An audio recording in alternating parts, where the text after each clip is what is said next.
இன்றைக்கான மினி ப்ளாகில் நம்ம என்ன பார்க்க போகிறோம்னு பார்த்தீங்கன்னா, எல்லா விதமான சாப்பாடுக்கும் ஒரு சூப்பரான காம்பினேஷன். சாம்பார் சாதம், தயிர் சாதம், ரசம் சாதம், காரக்குழம்பு, வெரைட்டி ரைஸு எல்லாத்துக்குமே செம்ம ஆப்டான காம்பினேஷனுங்க. என்னதுன்னு கேட்டிங்கன்னா, வெங்காய பகோடா. ஆசையாக இருக்கும், நல்லா கிறிஸ்பியாக முறுமுறுன்னு கடையில் வாங்கி சாப்பிடலாம் அப்படின்ட்டு இருக்கோம். கடையிலையும் வாங்கி சாப்பிடுவோம்.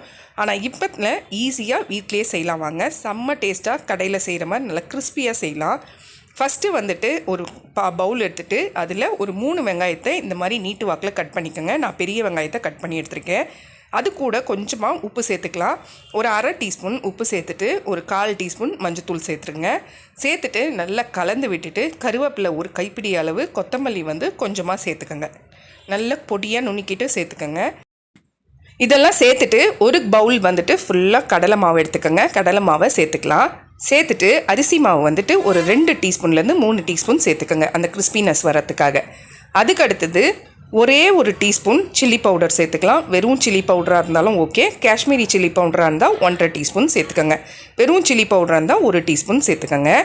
இப்போ இதெல்லாம் நல்லா கலந்து விட்டுட்டு லைட்டாக கொஞ்சமாக கையில் தண்ணி ஊற்றி நல்லா கொஞ்சம் தெளிச்சிட்டு பிசைய ஆரம்பிச்சிடலாம்.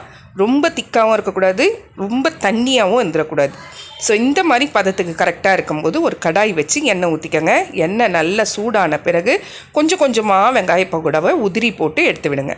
உதிரி போட்டுட்டு 2 பக்கமும் நல்லா வேகணுங்க. ஸ்லோ ஃப்ளேமில் வச்சுக்கோங்க. எண்ணெய் நல்லா காயட்டும், அதுக்கப்புறம் போடுங்க. ஸ்லோ ஃப்ளேமில் வச்சாதான் பகோடா நல்லா வெந்து அதே மாதிரி நல்ல ஒரு கிறிஸ்பினஸ்ஸாக இருக்கும். ஸோ கண்டிப்பாக வீட்டில் ட்ரை பண்ணி பாருங்கள். சூப்பரான வெங்காய பகோடா ரெடி ஆகிடுச்சு. கண்டிப்பாக மிஸ் பண்ணாமல் ட்ரை பண்ணி பார்த்துட்டு எப்படி இருந்துச்சுன்னு கமெண்ட்டில் சொல்லுங்கள்.